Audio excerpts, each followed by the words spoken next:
Ever since it was announced that Henry Cavill will no longer be playing the Man of Steel, fans have only been wondering one thing: who will be the new Superman? The removal of Henry Cavill as Superman is definitely a very unpopular decision. When it was announced that James Gunn would be taking over as the new CEO of DC, many fans were hopeful. Most agreed that the treatment of Cavill under the previous leadership was not great. Most thought that under new leadership, we would finally get the much-anticipated Man of Steel 2. Sadly, it was not meant to be. What followed was an all-new DC slate. Along with this came the news that most of the old cast would be exiting the DCU. Although this is sad news for many, it is also necessary. James Gunn was hired for one specific reason: rebuild the entire structure and provide a cinematic universe that can compete with Marvel. While James Gunn insists that Superman is vital to his future plans, he also made it clear that the vision is different. With a new vision comes a new actor. The question now becomes, who will be the new leading man? James Gunn is very upfront about what we can expect from the new DCU. Over the last couple of years, we have come to know Gunn as the director of Guardians of the Galaxy. Over at Marvel, the culture and direction of their movies are quite different. While DC is more serious, Marvel is much more lighthearted.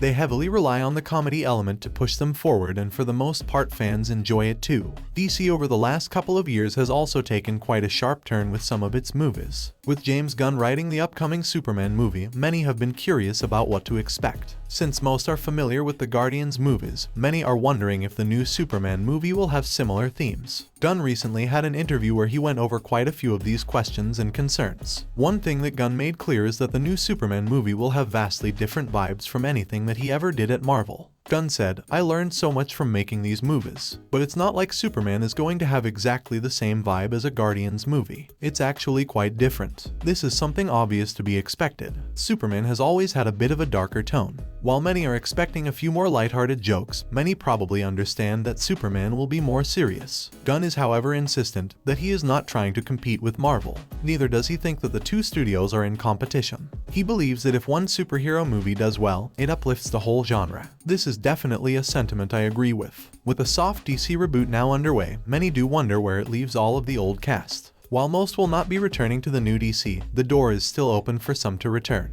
One person that could still appear in future DC projects is former Black Adam star Dwayne Johnson. When it was first announced that Johnson will not be returning to the role, most did not find it too shocking. Black Adam failed to impress at the box office, and with it most understood why the character would not be in the first DC slate of movies. Not too long ago, it looked like Johnson was gearing up to take over the DCU. He was busy negotiating with studio bosses to bring Cavill back. Johnson also insisted that Black Adam not be a villain as depicted in some comics. Instead, they portrayed the version of the character that is an anti-hero. Johnson also did not want to make any type of cameo appearance in the Shazam movies, because Shazam is regarded as the hero and Black Adam as the villain. Johnson decides to stay away. This is a move that was heavily criticized by fans. With no immediate plans for Black Adam, many do still speculate that we will see Johnson return in the second slate. In his exit, Johnson did make it clear that he was still working with DC. Both he and Gunn stated that they were still in discussion about how they can continue to utilize Black Adam moving forward. This does leave the door open for a potential future return. However, this will likely only be in the form of a few cameos. One actor that will likely not be returning to the DCU in any capacity is Henry Cavill. When Cavill left, he made a very passionate speech on Instagram about his exit. One thing that stood out from that message was the fact that he stated he will still explore future projects with Gunn. This many took as confirmation that Cavill could return in a different role. James Gunn also made it very clear that he could work with previous talent in a different capacity. Having Henry Cavill make a few cameo appearances will definitely be a boost for the new DC universe. In fact, having Cavill as a returning character throughout the universe will be even bigger. The ultimate score would be Cavill in the new Superman movie as a completely unrelated person. Sadly, this will likely not be happening. Rumors have been all over the place that Gunn did ask Cavill to return, but in a completely different role. While this is unconfirmed, it is entirely plausible. With both previously confirming that they are exploring this possibility together, it is easy to believe that some sort of role was offered. We do know that James Gunn likes to make his movies lighthearted. I find it very easy to believe that he asked Cavill to be in the new Superman movie as a reporter or something. Maybe even just a random civilian that the new Superman saves. I do not know why, but I see Gunn having that sort of humor. However, whatever the offer was, Cavill did reject it. He stated that he was far too busy with upcoming projects. He is likely referring here to his Amazon Prime Warhammer series. With Henry Cavill now out in DC, this does take us to the next burning question. Who will be the next Superman? Over the last few months, there have been lots of speculations, but no one has been confirmed yet. It should be noted that 2025 is not as far away as many might think. This does mean that DC has likely already had a few auditions. This also means that Gunn probably already has a few actors in mind. Over the last couple of months, new names have been making the rounds on social media. While Gunn insists that no casting will be done until the script is done, this does not stop the internet from speculating. The leading name that has been associated with Superman for the last couple of years now is Michael B. Jordan. However, his casting as Clark Kent is very unlikely. Instead, there is a far bigger chance that he might be cast as Val Zod. Another leading name that was put in the mix is David Corenswet. He has been compared to Cavill on a number of occasions. He also very publicly stated that he would love to play the character. If there is going to be an audition, we might see him try out. On the internet, the favorite right now seems to be Jacob Elordi. He shot into stardom on Netflix and since then has been making a name for himself on Euphoria. Many think that he has the look of Superman.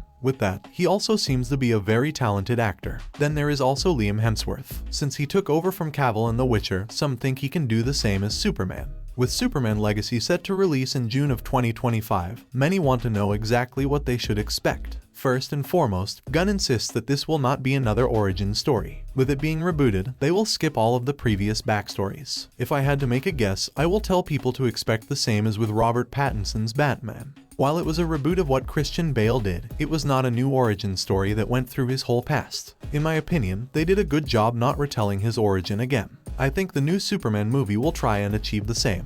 One thing that should be noted though is that this Superman will be a bit younger. However, it is unclear if this Clark will be considerably younger than Cavill was in 2013. When Man of Steel was released, Cavill was 29 years old. I expect the new Superman to be around that age as well. One thing that James Gunn did say was that Superman is still discovering his powers. This means that he will be very inexperienced. We should probably also not expect Superman to fight General Zod in this movie again. I believe that this Superman movie will hit the ground running. This means that they will probably immediately try and set up the next Justice League movie. We could likely see a villain that will be present throughout the whole first slate of DC. Lastly, you can probably expect a lot of cameos. Supergirl will be getting her own movie under the DC slate. You can expect her to be in this film. I would not be surprised if this is the same Supergirl that we will see in the upcoming Flash movie. As most know, James Gunn is the new CEO of DC. However, not everyone knows exactly what his role will be. This is where things get a little bit more complicated. While Kevin Feige produces all of the Marvel movies, he does not really write or direct any movies. James Gunn, however, will be much more involved. Not only is he in full creative control, but he will also be writing and directing some stories. James Gunn is the director of Suicide Squad. He made it clear that there will be a second movie. Furthermore, he will be returning to direct the sequel. Gunn is also the Peacemaker director. The series is on HBO Max and stars John Cena. This show will also be returning with him as the director. Then obviously we know that Gunn will be in charge of the new Superman movie. Right now, he is in charge of writing the movie. It is unclear, however, if he will be directing it as well. In addition to that, he is also fully in charge of creativity. This means he comes up with the full vision.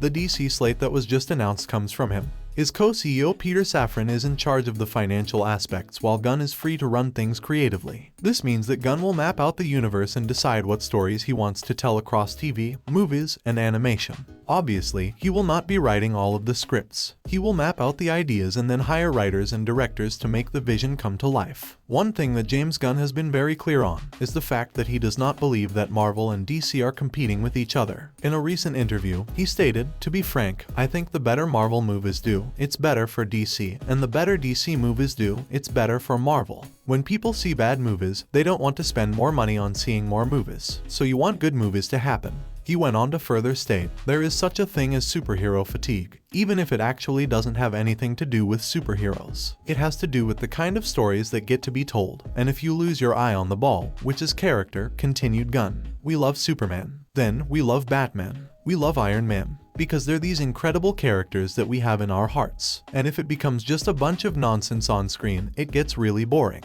But I get fatigued by most spectacle films, by the grind of not having an emotionally grounded story. Superhero fatigue is definitely real. However, it does not just come from the fans. The fatigue also set in for the writers who are responsible for the stories. With pressure mounting to constantly produce high-quality content, eventually, sacrifices will be made. Large corporations only care about year-over-year profits. When the box office numbers drop, they simply produce more movies to make those numbers up. it is only natural that fatigue will eventually set in. Marvel has stated that they will focus more on quality over quantity. It remains to be seen if DC will do the same.